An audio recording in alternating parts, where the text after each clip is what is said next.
Welcome to iDream media. So బ్రహ్మ ముహూర్తం, బ్రాహ్మీ ముహూర్తం ఈ సమయంలో నిద్ర లేస్తే కనుక ఖచ్చితంగా కుబేరులు అవుతారు, తోపులు అవుతారని చెప్తూ ఉన్నారు. సో అసలు ఏంటి ఆ టైము?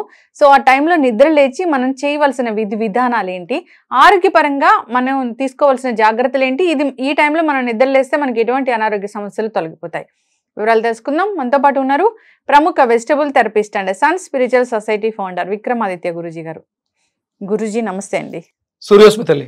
గురూజీ, సో ఉదయాన్నే నిద్ర లేస్తే కనుక ఖచ్చితంగా వాళ్ళు గొప్ప వాళ్ళు అవుతారు, కుబేర్లు అవుతారు, తోపులు అవుతారని ఈ మధ్యకాలంలో మనం వింటూ ఉన్నాం. అసలు ఆ టైం ఏంటి? బ్రహ్మ ముహూర్తం, బ్రాహ్మీ ముహూర్తం అంటే ఏంటి? ఆ టైంలో నిద్ర లేసి అసలు మనం ఏం చేయాలి? విధి విధానాలు అంటే ఏముంటాయి? ఆ టైంలో అసలు ఏముంటుంది? తోపు చాలా పవర్ఫుల్ వర్డ్ అమ్మా. ఆడు అందులో తోపురా, ఇందులో తోపురా అంటే ఒక పర్టికులర్ ఒక పని మీద ఎవరైనా శ్రద్ధ పెట్టినప్పుడు దాంట్లో వాళ్ళు పరిణితి సాధిస్తారు. అంటే ఇంకా దానికి పర్యాయ పదాలు అంటూ ఇంకేం ఉండవు, దానికి మించి అంతకు మించి ఇంకేం లేని దాన్ని తోపు. ఇప్పుడు మీరు మీ విషయంలో అంటే యాంకరింగ్ చేయటం విషయంలో పరిణితి సాధించి ఉంటారు కాబట్టి మిగతా వాళ్ళు ధనలక్ష్మి తోపురా అంటూ ఉంటారు. ఇక్కడ కావాల్సింది ఏంటంటే డెడికేషన్ కావాలి. అంటే పొద్దుటే లేసేసినంత మాత్రాన తోపులు అయిపోతారా? పొద్దుటే లేవడం అనేది, ఇప్పుడు మీరు 2 పదాలు వాడారు, బ్రహ్మ ముహూర్తం, బ్రాహ్మీ ముహూర్తం. బ్రహ్మ, బ్రాహ్మి అంటే బ్రహ్మ అంటే మనం చెప్పుకునేటువంటి సృష్టికర్త అయినటువంటి బ్రహ్మ. బ్రాహ్మి అంటే సరస్వతి. అసలు ఒరిజినల్గా అది బ్రహ్మ ముహూర్తం కాదు, బ్రాహ్మీ ముహూర్తం. అంటే నీ తలరాతని ఎవరు రాస్తున్నారు? బ్రహ్మ రాస్తున్నాడు. ఆవిడెవరు? సరస్వతి. బ్రాహ్మీ ముహూర్తం అనేది అంటే మీకు బ్రాహ్మీ లేహ్యం అని దొరుకుతుంది. బ్రాహ్మీ లేహ్యం అంటే ఏంటది? ఒక పేస్ట్. మీకు సరస్వతి ఆకు నుంచి బ్రాహ్మీ అనే ఒక మొక్క, సరస్వతి ఆకు. అంటే అది తింటే మీ నాలెడ్జ్ పెరుగుతుంది. మీరు తోపు ఎందుకు అయ్యారు? పొద్దుటే లేచేసి కూర్చుని టీవీ చూస్తాను, ఇంకోటో చేస్తే టైం వేస్ట్ చేస్తాను, తోపులు అవరు. అంటే పొద్దుటే లేవడం వల్ల వేరే వ్యాపకాలు ఉండవు, ఒకటే ఉంటుంది, మీరే ఉంటారు అక్కడ. ఎందుకంటే ఆ సమయంలో లేచే వాళ్ళు తక్కువ ఉంటారు. అంటే జీవితంలో ఎదగాలనే కోరికలు, గోల్స్ ఉంటాయి, ఎదగాలని తపన ఉంటుంది, కానీ బద్ధకం లేకపోతే ఇప్పుడు సీజనల్గా వచ్చేటువంటి గ్రహం యొక్క మాయ, కలియుగంలో కలి యొక్క మాయ ప్రభావం వల్ల సుఖాలు, సంతోషాలు, హ్యాబిట్స్, అలవాట్లు వీటికి బానిసలు అయిపోయి మంచాన్ని అంటుకు పెట్టుకుని ఉండిపోతారు. మనం అంటే ఇప్పుడు మనిషి యొక్క వెన్నెముక నిటారుగా ఉంటుంది, జంతువుల యొక్క వెన్నెముక అడ్డంగా ఉంటుంది. అంటే వాటికైనా అభివృద్ధి ఉంటుందా? ఏనుగు ఉందమ్మా, దానికి కూడా వెన్నెముక అంటే ఉన్న జంతువుల్లో అది చాలా గొప్పది. ఎందుకంటే మీరు ఎప్పుడు ఏనుగుని చూడండి, పడుకుని ఉండడం చూడరు, నిలబడే ఉంటుంది. మీరు దేశవాళీ ఆవులు చూడండి, నిలబడే ఉంటాయి తప్ప ఎక్కువ పడుకో. జెర్సీ ఆవులు ఎక్కువ పడుకునే ఉంటాయి. అంటే పడుకోవడం అనేది నిమ్న స్థాయి, అది కింద జాతి, కింద స్థాయి జీవం. కానీ మనం నిలబడి ఉంటాం మ్యాక్సిమం. అభివృద్ధి అనేది ఇక్కడ కింద ఉన్నావు. ఏనుగు అనేది జంతువు, మామూలుగా మనిషి వెళ్తే కొట్టే స్థితి ఉంది. కానీ నువ్వు నిలబడి ఉన్నావు కాబట్టి, జ్ఞానవంతుడు అయ్యావు కాబట్టి దాన్ని వశపరుచుకుంటున్నావు, నీకు వశమైపోతుంది. సింహం క్రూరమృగం, అది పడుకుని ఉంటుంది. అంతటి సింహం అయినటువంటి క్రూరమృగాన్ని కూడా లోపరుచుకునే శక్తి నీ దగ్గర ఉంది, ఉందా? దానికి కారణం ఏంటి? అది అడ్డంగా ఉంది, నువ్వు నిలువుగా ఉన్నావు. నీ జ్ఞానం సహస్రారం నుంచి కిందకు వస్తుంది, నువ్వు దాంతో ఆలోచిస్తున్నావు, దాన్ని వశపరుచుకోగలుగుతున్నావు. అవసరం అయితే నీ మీద నీకు ప్రాణహాని అయితే దాన్ని చంపేయగలుగుతావు. దానికి ప్రాణహాని అయితే అది కూడా చంపేస్తుంది. ఎప్పుడు? నువ్వు చేతగాని వాడివి, నీ దగ్గర తెలివితేటలు లేకపోతే. దానికిలాగా నువ్వు కూడా పడుకుని ఉంటే, అంటే ఎక్కువ పడుకునే ఉంటే బ్రెయిన్ పనిచేయదు, అందుకని మెలకువగా ఉండాలి. ఎప్పుడు మెలకువగా ఉండాలి అంటే, నేను ఎక్కువ మెలకుగానే ఉంటానండి, నేను 9 గంటలకు లేస్తాను, తెల్లవారుజాము 4 గంటల వరకు మెలకువగా ఉంటాను, 4 గంటలకు పడుకుంటాను, ఇది కాదు. చాలా మంది మీరు అన్నట్లు గురువు గారు, చాలా మంది నైట్ అంతా మేలుకొని ఖచ్చితంగా బ్రహ్మ ముహూర్తం, బ్రాహ్మీ ముహూర్తంలో పడుకుంటూ ఉన్నారు. ఇప్పుడు ఉన్నట్టు అంటే మనం స్వతంత్రం వచ్చింది, ఇండిపెండెన్స్ వచ్చింది అని భావిస్తున్నాం.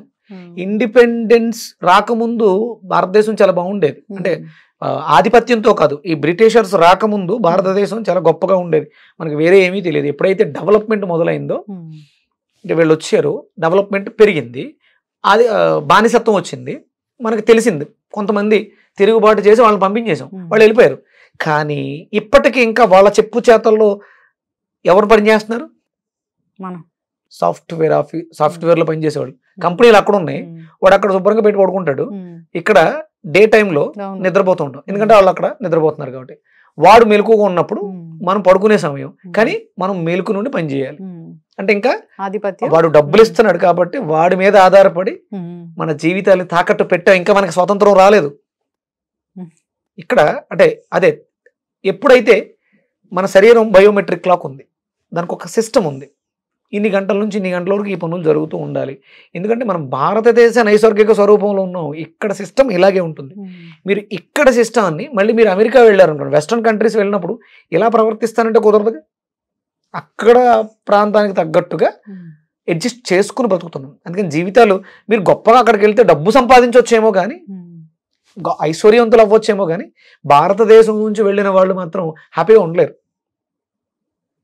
ఇక్కడ మనం చాలా సాధించవచ్చు, తోపులు అవ్వచ్చు, అయ్యవచ్చు, కానీ ఇక్కడ మనకి జ్ఞానం అనేది తగ్గిపోతుంది. ఎప్పుడైతే సమయాన్ని పాటిస్తూ పొద్దుటే లేవటం మొదలు పెడతాము, సిస్టము 3 గంటలకు స్టార్ట్ అవుతుంది మన శరీరంలో. 3 to 4:30 మన శరీరంలో రెస్పిరేటరీ టైం, ఊపిరితిత్తులు అద్భుతమైనటువంటి ఆక్సిజన్ తీసుకుంటాయి. 4:30 to 5:30 వ్యర్థాలను విసర్జించే సమయం, మన లార్జ్ ఇంటెస్టైన్స్ నుంచి మలం బయటికి వెళ్ళే సమయం. ఇప్పుడు మీరు 3 to 4:30 లేచి సరైన ప్రాణాయామం చేయగలిగితే, మీ ఇంట్లో మీ పరిసరాల్లో మంచి అద్భుతమైనటువంటి గాలి ఉంటే ఇది పర్ఫెక్ట్గా జరుగుతుంది. ఎవరైతే 3 to 4:30 అంటే 3 గంటలకి 3:30కి లేచి ప్రాణాయామాలు సాధనలు చేస్తారో వాళ్ళకి 4:30 to 5:30 ఎలిమినేషన్ అద్భుతంగా జరిగి మల విసర్జన బయటకు వెళ్ళిపోయి 5:30 to 6:30 మనకి అంటే డైజెషన్ సిస్టమ్, గట్ హెల్త్ బాగుపడుతూ ఉంటుంది. మనం ఇది మానేసి మీరు ఎన్ని రకాల మందులు మింగినా, ఎన్ని రకాలు అంటే ఇప్పుడు గట్ హెల్త్ని మెరుగుపరుచుకోవడానికి 100 రకాల చిట్కాలు నేను చెప్పేస్తా, కానీ మీరు సమయపాలన ఇది చెయ్యకపోతే, అంటే మీ రెస్పిరేటరీ బాగుండకపోతే మీరు ఎన్ని రకాల మందు మింగినా తాత్కాలికమే. త్వరగా నిద్రపోవాలి, త్వరగా నిద్ర లేవాలి. ఇంకా అది బ్రాహ్మీ ముహూర్తం అనేది మిమ్మల్ని తోపుల్ని 100% చేస్తుంది.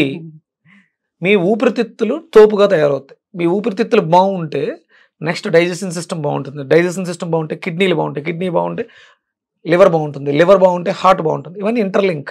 ఆ టైంలో దేవతలు తిరుగుతారు అంటారు కదా గురువు గారు, అది ఏంటి? ఎస్, అంటే మన శరీరంలో జీవుడు, భగవంతుడు, దేవుడు తిరగటం అంటే ఆ సమయంలో అద్భుతమైనటువంటి కాస్మిక్ ఎనర్జీ యూనివర్స్ లో ఉంది. అందుకని నువ్వు లేచితే చిన్నగా బ్రీత్ చేస్తే, ప్రాణాయామం చేస్తే లోపలికి వెళ్ళిపోతుంది కదా దేవత. ఆ దేవత లోపలికి వెళ్తే, దేవతని ఎందుకన్నావు?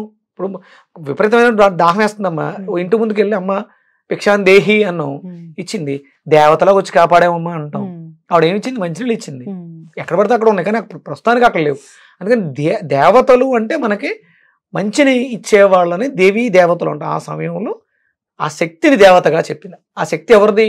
సూర్యోదయానికి పూర్వం వచ్చే శక్తి సూర్యుడిదే.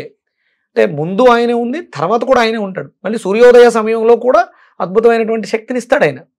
మనకు శక్తినిచ్చేవాడిని దేవత అన్నాం, దేవుడు అన్నాం. ఆయన పేరు ధాత, సూర్యుడి పేరు ధాత, విధాత, మా తలరాత రాసేవాడ, బ్రాహ్మి, సరస్వతి, అన్నీ అందులో ఆయనలోనే ఉన్నాయి. అందుకని సూర్యోదయం పూర్వమే లేవాలి కనీసం. అంటే మరీ 3 గంటలకు లేచి చేయడానికి పనులే ఉండవు, లేవలేకపోవచ్చు. కనీసం సూర్యోదయానికి 1 గంట ముందు లేవగలిగితే నిజంగా తోపులవుతారమ్మా. ఎస్, ఖచ్చితంగా గురుగారు. సో విద్యార్థులు అయితే చదువుకోవాలి. చాలా మంది ఇప్పుడు పిల్లలు చేసే పెద్ద పొరపాటు ఏంటంటే అర్ధరాత్రి 12-1 గంట వరకు చదువుకుంటారు పాపం. మళ్ళీ పొద్దుటే లేవాల్సి వస్తుంది, టైం సరిపోవట్లేదు. దయచేసి ఆ అలవాటుని మార్చుకోండి. 9 కరెక్ట్గా 8:30-9 కల్లా పడుకోండి. 3-3:30కి లేవండి. మీకు చాలా సమయం ఉంటుంది. మీరు 6 గంటల నుంచి 12 గంటల వరకు 6 గంటల సమయం చదివిన ఎక్కని చదువు ఏదైతే ఉందో 3 గంటల నుంచి 6 గంటల మధ్యలో 3 గంటలు చాలు, అద్భుతంగా ఎక్కుతుంది నాలెడ్జ్. దయచేసి నైట్ లైఫ్స్ ఎప్పుడైతే తగ్గుతాయో నిజంగా తోపులవుతుంది. మీరు మీ ఉంటున్న వృత్తి వ్యాపారాల్లో తోపులు అవుతారు, నో డౌట్. ఆలోచన శక్తి కూడా మెరుగవుతుంది. బ్రెయిన్ చాలా షార్ప్గా తయారవుతుంది. మీకు కావాల్సింది శక్తివంతమైన పదార్థాలు, అంటే చికెన్లు, మటన్లు, ఇవి మెడిసిన్స్ ఇవి కాదు. మీ బ్రెయిన్ కావాల్సింది ఎనర్జీ, ఆ అద్భుతమైనటువంటి కాస్మిక్ ఎనర్జీ ప్రకృతిలో ఉంది తప్ప పదార్థాల్లో లేదు. ఇది వండిన పదార్థాల్లో మనం తయారు చేసిన సింథటిక్స్లో లేవు. ఎంత గొప్పవాడైనా సరే మంచినీళ్ళు తాగకుండా 1 గంట ఉండొచ్చు, 2 గంటలు ఉండొచ్చు, ఫాస్టింగ్ సాయంత్రం వరకు చేయొచ్చు, భోజనం లేకుండా 2-3 రోజులు చేయొచ్చు, ఊపిరి పీల్చకుండా క్షణం కూడా ఉండలేము. ఆ క్షణం అద్భుతమైనటువంటి క్షణం బ్రాహ్మీ ముహూర్తం. ప్రాణాయామం అనేది మనల్ని చాలా షార్ప్గా, శక్తివంతులుగా చేస్తుంది. ఖచ్చితంగా గురుగారు, చాలా చక్కటి ఇన్ఫర్మేషన్ అండి. అందరూ కూడా ఉదయాన్నే నిద్రలేచి అలవాటు చేసుకోవాలని కోరుకుందాం. మీరు అన్నట్లుగా బయలాజికల్ క్లాక్ అనేది ఉంటుంది, దాన్ని అనుసరించి మన జీవన విధానం ఉండేలా చేసుకోవాలని కోరుకుందాం. అప్పుడైతే ఇలాంటి హెల్త్ ఇష్యూస్ అనేవి రాకుండా ఉంటాయి. చక్కటి ఇన్ఫర్మేషన్ అండి. ధన్యవాదాలు. సూర్యస్మృతులు.